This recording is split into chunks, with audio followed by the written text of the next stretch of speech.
Bandé balingami nayebi ke boze belé bozolanda to continuer kana matana biso par rapport na création ya monde pa tolobeli mingi makambo ezali monde ya Nzambe mais c'est toyeba tina suka po tuzo développer awa pona kolakisa bino ete Nzambe aza na monde na ye.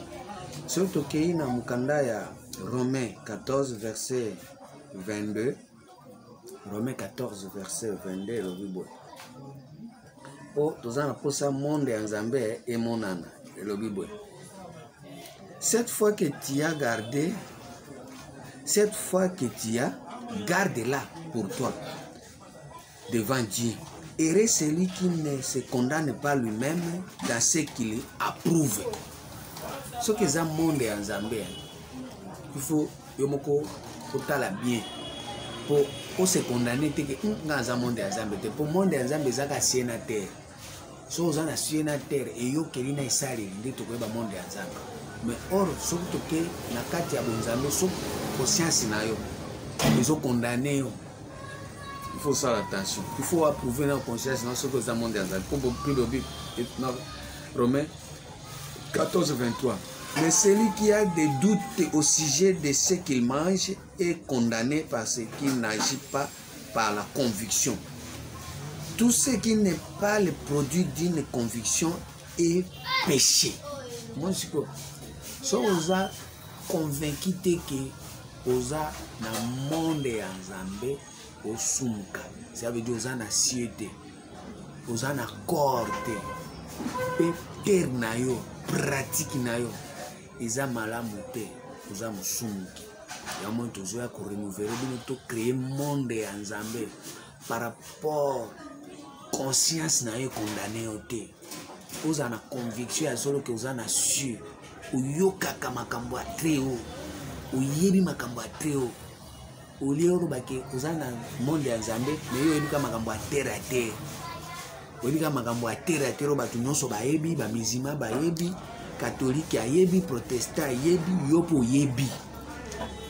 Or Jésus yemoko azosala différence awa azokabola Jésus bo sakanaka na ya azokabola soki na mukanda ya Jean combien? Jean 14, Abi 19, Abi Boy. Et notre dit Jean 14, 19. Jean 14, 19. Nous avons un combat avec Christ et Melchisedec. Encore un peu de temps et le monde ne me verra plus. Mais vous me verrez. Car je vis et vous vivez. Encore un peu de temps et le monde ne me verra plus. Toujours la création du monde. Monde est comme on a Jésus et ça monde est à la quantité. Pourquoi? Parce que monde ba comme on a et ça monde batu bazo vivre makambo ya création du monde na kati na bango. Pour bango bazo vivre eloko wana. Ndi ba omona Jésus mais ba bazo vivre Jésus na apparence. Na ndinga di banda na bango ba mona sous Jésus te. Ba mona été. Parce que Jésus a dit bande sous terre. Pour ceux qui ont créé le monde, il faut que les gens qui ont pratiqué, ils ont témoigné que Oyo, Aza sous ma bande. Or c'est sous ma bande na été. Azo se ba ma bande na omo se ba ma bakati na. Puisque asa continue à chemin où ils ont tout tracé. Akata mutema. Ah zabe sunga obazo. Siko bino bokumona ngai mais ba baza na monde ya libanda ba mona ngai te. Yango wana moni yo tango tozoba il faut yeba ke yo oza na création ya monde ya libanda to monde ya kati. Po toza na deux monde. Monde ya makambo apparence na makambo ya kati. Po monde ya Nzambe eza na kati. Monde ya Satan eza libanda. Yamoni Jésus tout le temps azobisa ba pharisiens. Bino ba tombo brachi na yope so oza wana oyebika monde ya libanda oza parmi ba pharisiens yo poza na kati. Vous nettoyez les dehors au dedans boyebi eloko te oza ba tombo brachi yango wana lelo tozomemela bino 3e testament po ete tozala ravi jusqu'au 3e ciel tokota na paradis oyo ezali état ya bonne disposition ya cœur. Paradis ezali état à disposition à cœur. Parce que vie abi ça sunga tout tangi na verset ngo mukanda ya Psaume 51, verset 12. Et l'obini. Oh Dieu, crée à moi un cœur pur, renouvelle à moi un esprit bien disposé. Mon paradis à moi. Un esprit bien disposé pour la Dieu très haut. De paradis à moi. Si vous avez un esprit bien disposé pour la très haut, vous avez ravi jusqu'au paradis. Yango libérobi na Apocalypse kuna 7 bien. Totango Apocalypse 2:7 et le Bible. Apocalypse 2:7 et le Bible. Que celui qui a des oreilles attende ce que l'Esprit dit aux églises. À celui qui vaincra, je donnerai à manger de l'arbre de vie qui est dans le paradis de Dieu. Où est un alitoy, où est un cieux, où est un corps incorruptible. Yakoyoka ayoka. Où est convaincre nini. Kozwa litoy nae kolongola poso. Kolongola kata o pierre akata kwa kata wana kozongisa litoy mususu eyokeli mususu troisième testament. Oya convaincre kondima litoy na katana oba pesa litoy mususu akolia na arbre de vie oza na kati ya bonne disposition de cœur. Proverbe 4 verset 23.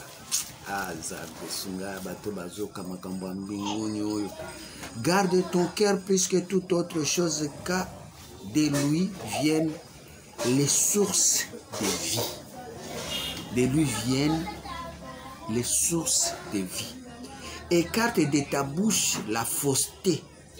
Éloigne de tes lèvres les détours. Que tes yeux regardent en face et que tes paupières se dirigent devant toi. Considère les chemins par où tu passes. Zela motema wana. Considérez en haut. Balinga mikati na kolo. Batela motema nayo. Considérez zelo zoli kawana. Considérez les chemins par où tu passes et que toutes tes voies soient bien réglées. N'incline ni à droite ni à gauche et détourne ton pied du mal. Wana ndo koti na paradis. Yango moni moibi moko azaki ne kuruso abisi Jésus. Souviens-toi de moi lorsque tu viendras dans ton règne. Jésus a abisi boye. Aujourd'hui, tu seras avec moi dans le paradis. Engiko banini. Aujourd'hui, tu vas avoir une bonne disposition de cœur. Aujourd'hui, tu vas avoir une bonne disposition du cœur. Des réponses à Jésus à Goana.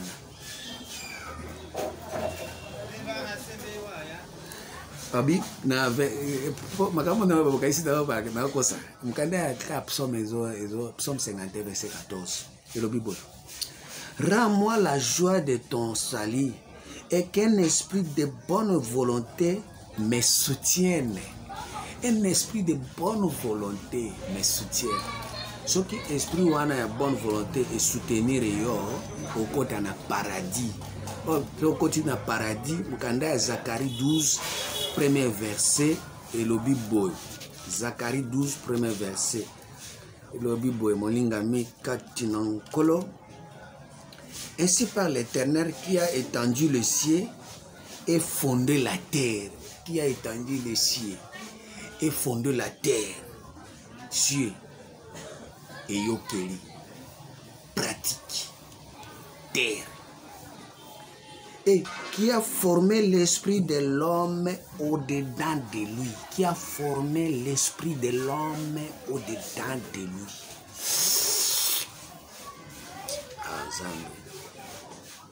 Ce qui se trouve, Nzambe, au côté na paradis, a formé esprit na yo na kati na yo.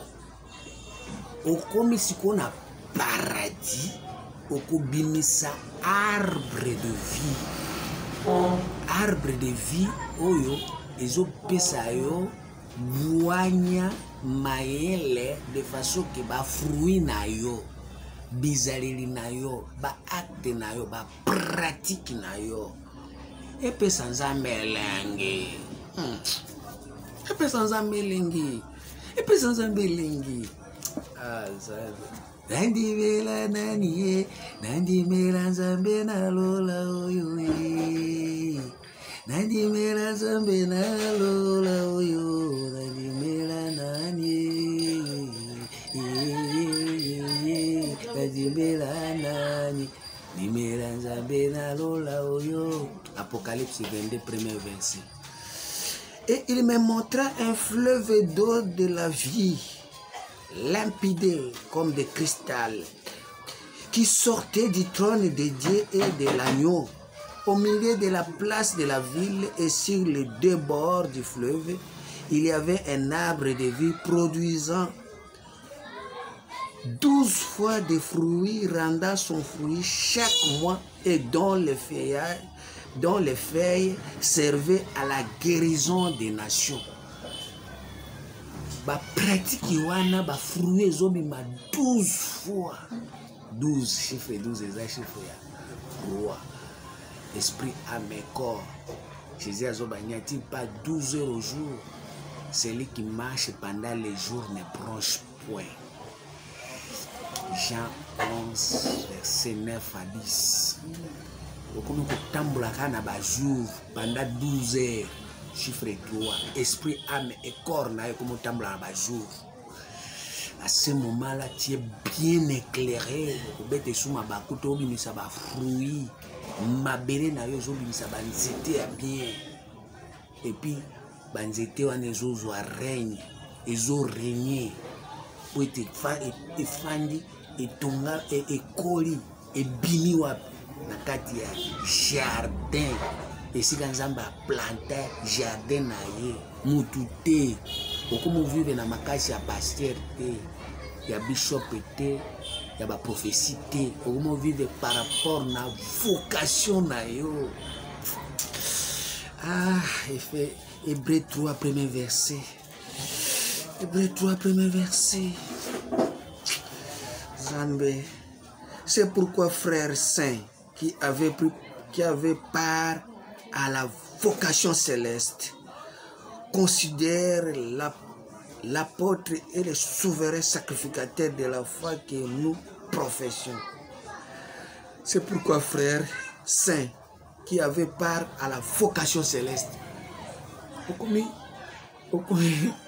commis parmi bateaux, à vivre vocation céleste, yo pour commis parmi bango, place le centre Jérusalem.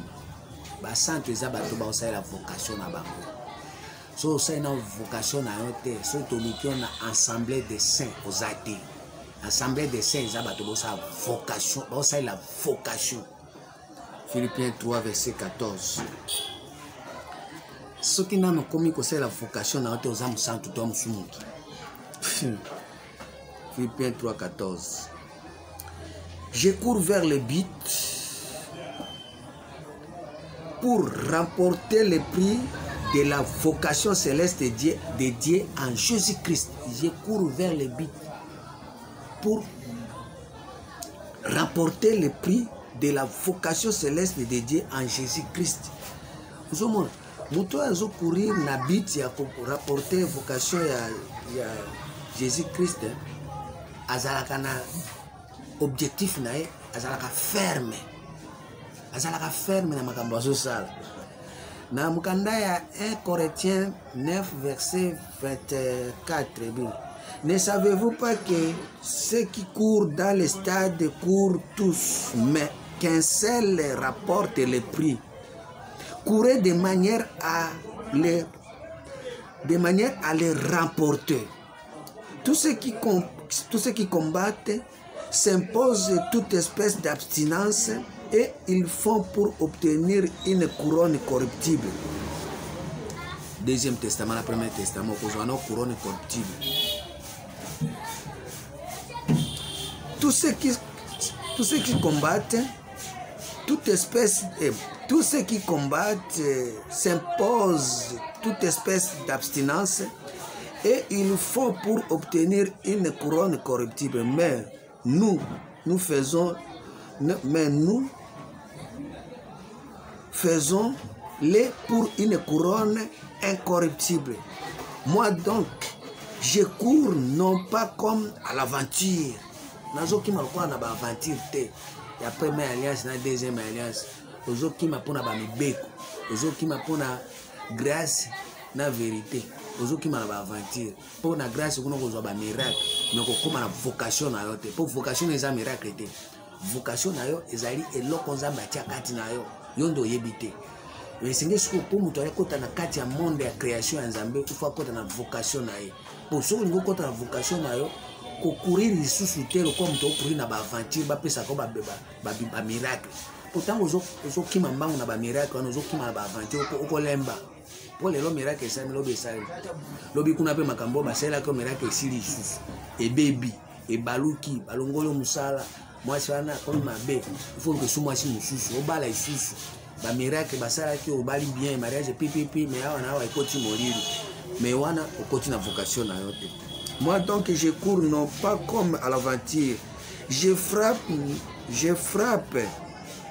non pas comme en battant à l'air, mais je traite durement mon corps et je retiens assujetti de peur d'être moi-même rejeté après avoir prêché les autres. Je traite durement mon corps.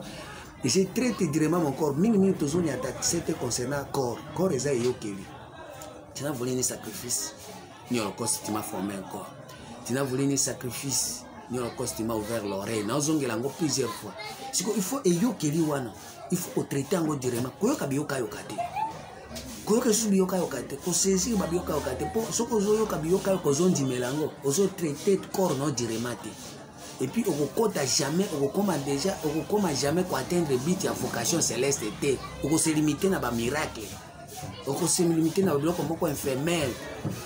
Oh Jésus a dit, travailler non pas pour la nourriture qui périt, mais pour ceux qui subsistent jusqu'à la vie éternelle. Oh, ceux qui subsistent jusqu'à la vie éternelle, ce n'est que les vocations célestes. Vocation na yo. Bandenge ni ko mutu ayoka ngai nani akoyoka ngai makambo na oloba et puis soko koti na kati ya vocation na yo ndio zo courir lokola na aventure te po soko koti na vocation na te o tangisa bato o lakisa bato o ningisa bato o saba miracle na babwakisa yo. Mais je traite durement mon corps et je retiens assujetti de peur d'être moi-même rejeté après avoir prêché aux autres. Ba obwakisa yo ado tangisi bato o église nangeza 3000 membres obwakisa kawakisa izanga ite iza namkanda 1 Corinthiens 9 verset 27 boy na bible boy nangate Ephésiens 4 premier verset. Je vous exhorte donc, moi prisonnier dans le Seigneur, à marcher d'une manière digne de vocation qui vous a été adressée. Et c'est que nous sommes par rapport à la vocation que vous avez gâtinée.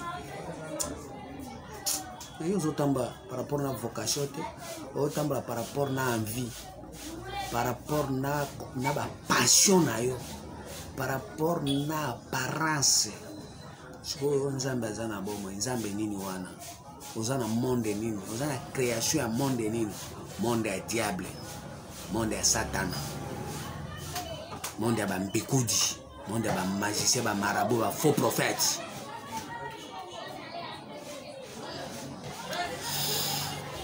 Je vous exhorte donc, moi les prisonniers dans le Seigneur, à marcher d'une manière digne de vocation qui vous a été adressée.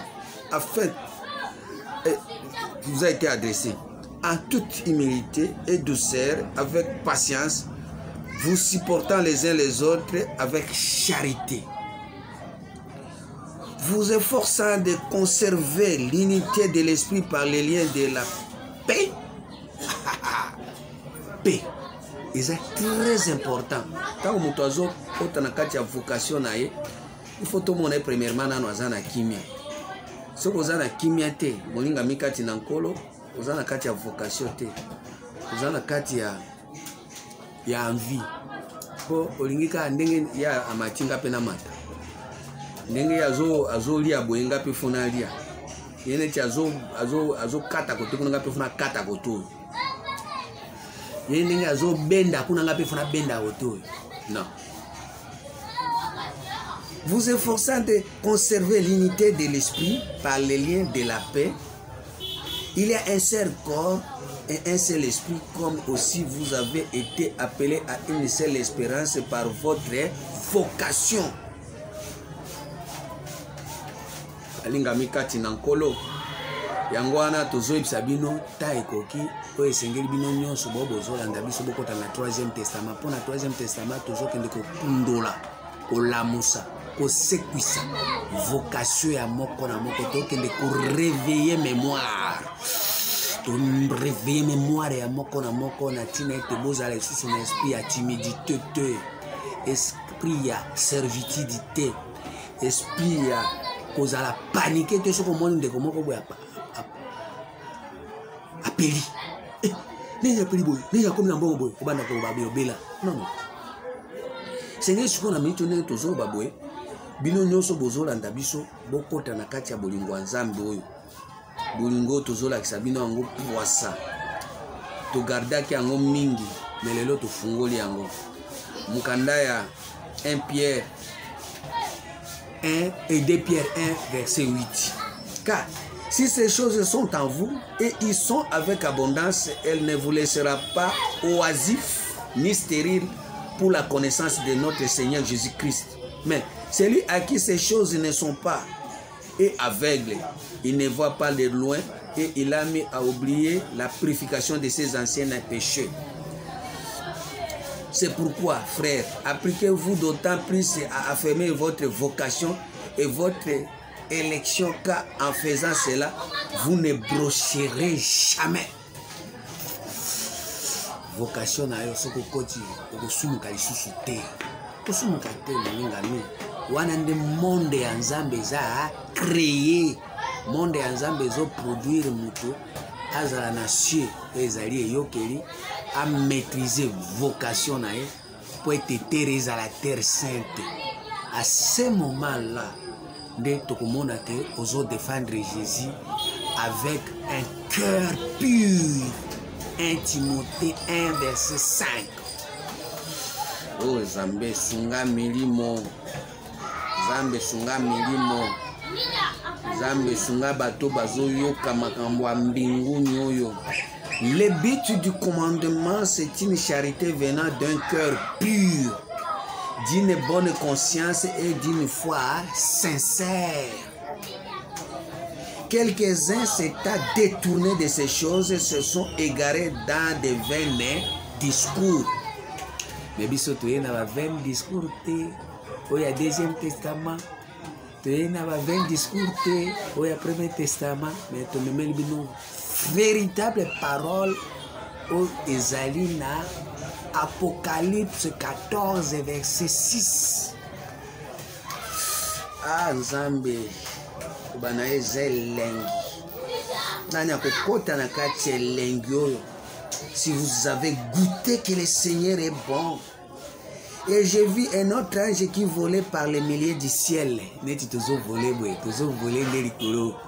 To pumbwa makasi. Ayant un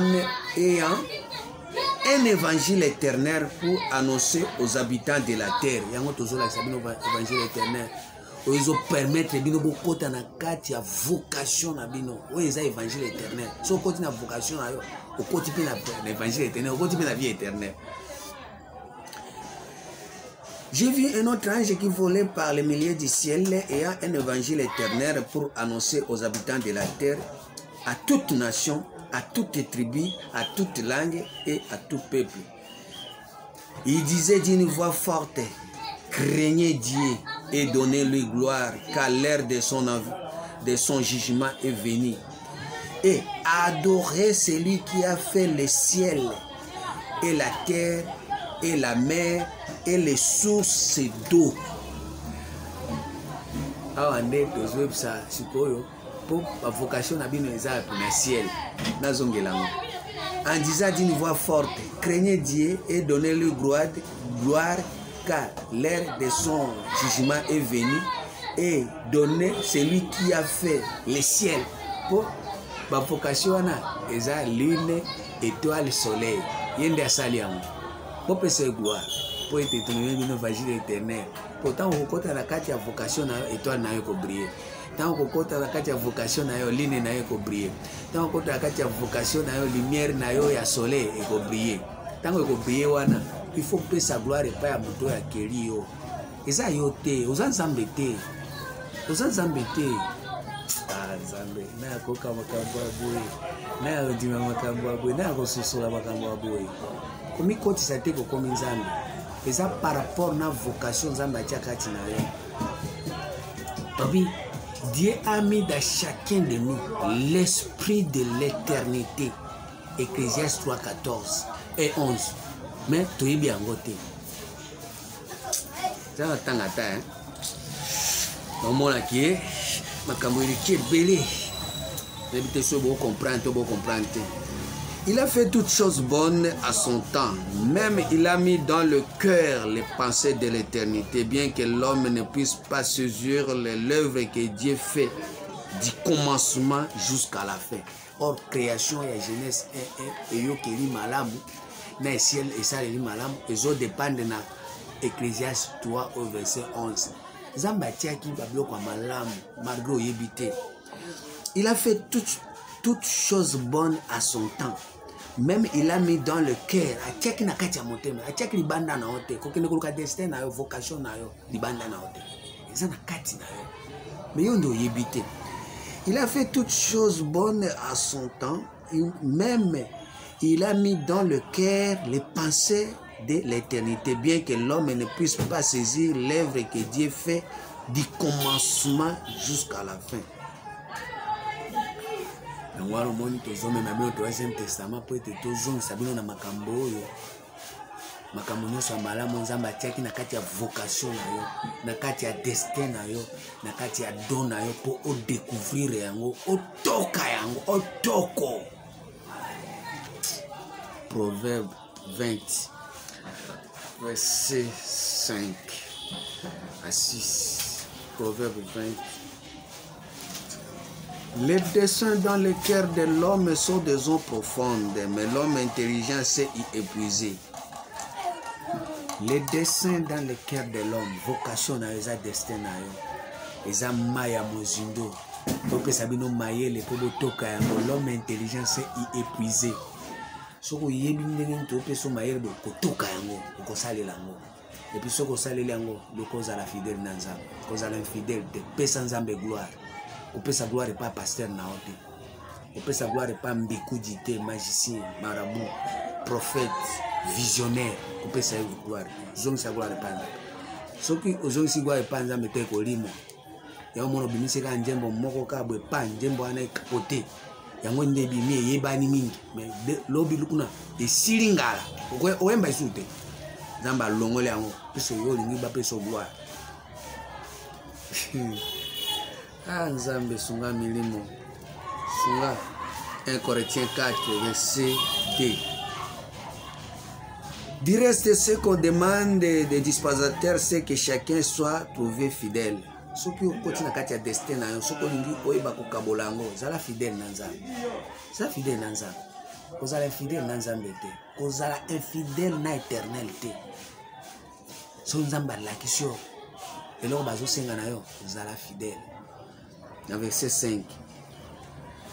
C'est pourquoi ne jugez de rien avant le temps jusqu'à ce que vienne le Seigneur qui mettra en lumière ce qui est caché dans les ténèbres et qui manifestera le dessein de cœur. Alors chacun recevra de Dieu la louange qui lui sera due. Toujours pour la sabine makambo abonzambe à 13e testament pour se faire découvrir olengami. Pour se faire découvrir yo moko ko pas de nzoka ndena zaka eloko moko boye na mi bagate na kende ko swana pamba ko welela na ko ka boma mutu pona kota na kati ya makambo nzoka ndenga moko nzambe atie eloko bien na kati na ngai. Ésaïe 25 premier verset. Ô Éternel, tu es mon Dieu, je t'exalterai, je célébrerai ton nom, car tu as fait des choses merveilleuses. Tes desseins conçus à l'avance se sont fidèlement accomplis. Tes desseins conçus à l'avance depuis Genèse 1.1. Ce que vous avez bien, Genèse 1.1, on a besoin de la sienne na terre ya Zambie.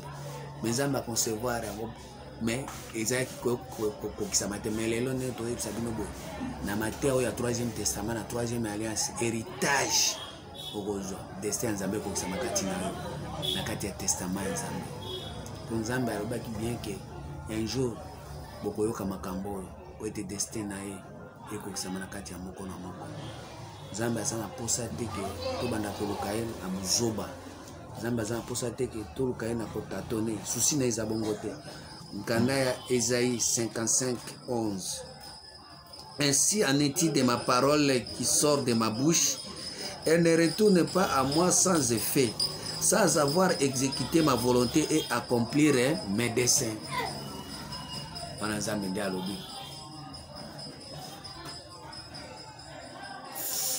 Tunangaye, tunangaye liloba ya Nzambe na bomo. Tunangaye ndeko, tunangaye Yesu, tunangaye Yesu azanani. Nakolobela yo na monoko, nakolakisa yo na miso, nakokotisa ye na motema na yo pa. Kangama na Yesu, kangama na Lola.